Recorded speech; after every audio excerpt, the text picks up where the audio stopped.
Edward Scissorhands, obviously, then that creates a very, I mean, in terms of your work, you were known for Batman, but this is something that is seen as a very sort of particular aesthetic vision as well.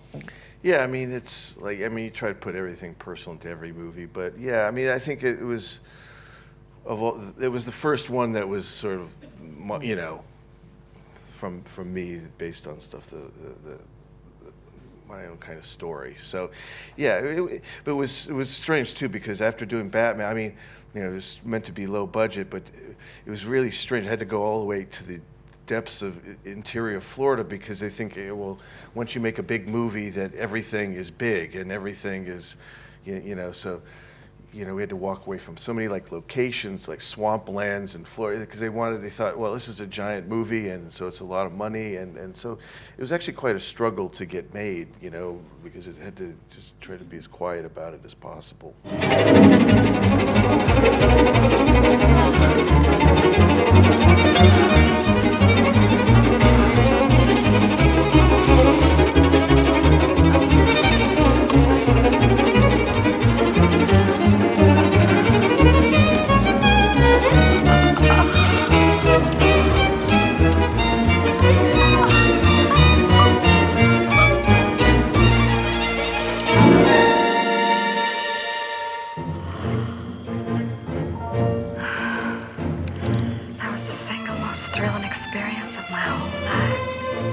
Kind of an idea story that, you know, been kind of percolating for a few years. Certainly not necessarily as a film, but just as a feeling and all. So that was something that was very personal. And again, after the big sort of budget of Batman, to kind of go back and do something smaller was, you know.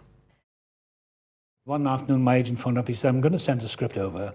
Where are you?" I said, "I'm in the dressing room." He said, "I'm going to send a script. It's called Silence of the Lambs." I said, "Oh, yeah, what's the kiddies' story? It's a children's story." He said, "No, it's with Jodie Foster." I said, "Oh, that's good. It's Jonathan Demme." I said, "Yeah." "Oh, what is it, a kid's story?" He said, "No, no." So why don't you read the part of Dr. Lecter? And I got the script. It came over that afternoon, and it was a Friday afternoon. I always used to go to the theatre early just to get away. And I started reading the script, and after 10 pages, I thought, I can't read anymore, because the part was so powerful. So I phoned my agent and I said, "Is this an offer?" He said, "I don't know." I said, "I won't read anymore till I know." He phoned me back 2 hours later. He said, "Jonathan Demme is coming to see you. It is an offer."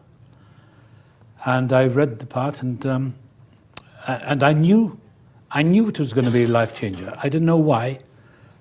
I understand these people for some reason. I'm not like it. But I understand the guy at the top of the stairs, that invisible presence. As I understand Hitchcock, I don't know what that's about, but I do understand that kind of character. And so I started reading it and going over it, and went to America, and we started filming, and had a wonderful time. And I knew that my instinct was right. I didn't want to analyze it. I remember the first day we were filming, and Jodie had been filming about 5 weeks before me, and I remember arriving in Lecter's cell, you know, and Jonathan saying, "So we're going to have the camera move down the corridor, Jodie's point of view, and so on and so forth, Clarice. So how do you want to be seen? Do you want to be sketching or lying on the bed?" I said, "No, I'd just like to be standing in the center of the cell." He said, "Why?" "I can smell her coming down the corridor." He said, "You're weird." So he said, "Okay, let's shoot it." So I said, "Okay." I stood there, and he said, "Okay, action." The camera came down. And as the camera was coming to me, I heard Jonathan saying, "Oh my God, this guy is so crazy." And I knew I got it. And Jonathan says, "That is so terrifying." Because I worked on the theatre that, you know, the first 10 minutes of the film, they talk about this monster, where Crawford, the cop, tells Jodie Foster, "You know of Hannibal Lecter?" And she's Hannibal the cannibal. And I know the audience always, "Oh." And then she goes to the asylum, and Chilton says, "Oh, he's a monster." So the plan is to reverse it and play somebody who just stands there, "Good morning." You're not real FBI, are you? The quality about Lecter is that he's, in some terms, He's awake, very awake. And that's a fascinating thing about him. He's direct and sustained, penetrating, which is very sexual. And he understands. I asked Jonathan Demme, why did you cast me? And he said, because I saw you in The Elephant Man. I said, well, why? He said, because Jonathan's idea is that Lecter's a great humanitarian, understands the nature of the human psychology because he's a psychiatrist, and understands the frailty of the human condition. But because some fracture in his psychology has given him this edge, he knows how to manipulate people. And he knows exactly where to, very much like Hitchcock knew, I think, as a great director, knew where to prod us all with our sense of mortality. He kept waking us up. It can happen to you. Janet Leigh gets in the car and ends up being killed by Norman Bates. Because there is no certainty. And I think with Lecter, that's exactly what he is. He knows how to penetrate. And that's what I decided when I was doing that performance, to be relentless, don't blink, to be hypnotic. And of course, Jonathan Demme and Jodie Foster, and it's a wonderful combination, and the whole crew and everything, you know. And the thing that you mentioned about your producing work, but you've taken on this responsibility of nurturing and shepherding young talents through to fruition. And I think it's particular to Mexican filmmakers. But Alejandro has done it, Alfonso has certainly done it. We've done it together. You've done it together. Several times, and you help each other. But what was it about The Orphanage that convinced you that he was a filmmaker that was worthy of you? It's really hard. I think that you help filmmakers by either helping them do their movie or by refusing to do their movie. Either way, you're helping them, because this is survival of the fattest. You know, it's in fact so hard that if rejection screwed you down, you were not going to make it. It's unfortunate. As I said, there are no delicate filmmakers.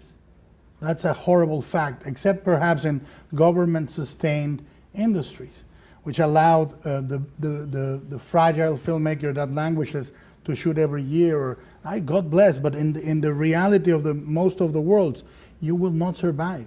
It's a mixture of being a stubborn, difficult asshole and a sensible soul, a sensitive soul.